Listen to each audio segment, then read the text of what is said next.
contre la position de la France et de ses alliés. Elle a d'ailleurs été expulsée de Côte d'Ivoire en 2019 pour ses positions. Et pour ce qui est des autres pays en jeu ?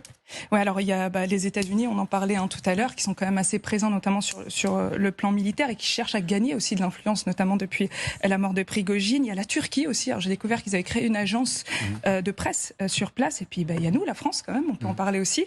L'armée française qui se structure sous l'influence, sous l'impulsion du chef d'état-major des armées, le général Burkhardt, qui veut gagner, il le dit lui-même, la guerre avant la guerre. C'est la nouvelle stratégie de l'armée française, c'est-à-dire se positionner sur cette guerre informationnelle. Voilà. Donc chacun de ces pays a un enjeu pour être influent en Afrique, même si les objectifs sont différents. Écoutez.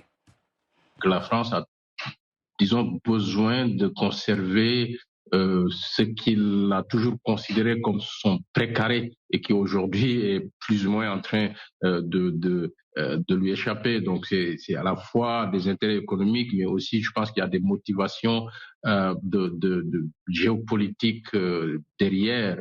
La Russie, c'est un peu complexe, c'est-à-dire la Russie était déjà là dans certains pays à l'époque de l'URSS, elle est partie, maintenant elle est en train de revenir et j'ai l'impression que la Russie cherche aussi de l'influence géopolitique, mais plus l'accent sur la coopération militaire avec certains pays qui ont des problèmes sécuritaires.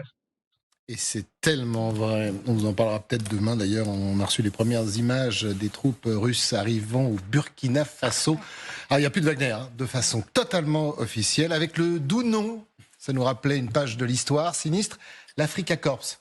Ceux qui connaissent un peu l'histoire, c'était les troupes allemandes en Afrique, dirigées par Rommel. On appréciera. La Chine...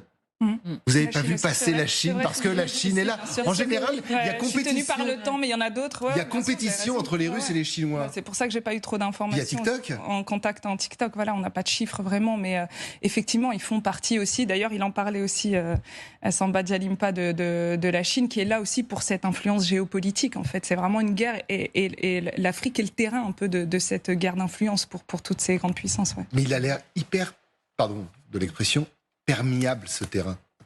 Pour ce que vous expliquez justement ce chercheur, c'est-à-dire qu'ils sont très réceptifs. Et puis alors, notamment vis-à-vis des BRICS,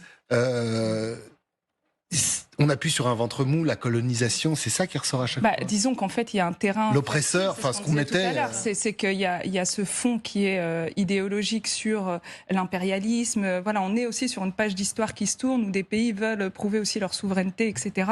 Et les Russes jouent là-dessus. Et quand je dis les Russes, ça peut être aussi, on peut mettre les Chinois. L'idée, c'est de dire, voilà, vous avez raison, on vous soutient, mais attention, nous, on vous manipule pas, nous, on n'est pas au-dessus de vous, nous, on est vos pères. Et quoi de plus efficace qu'un message comme ça, quoi.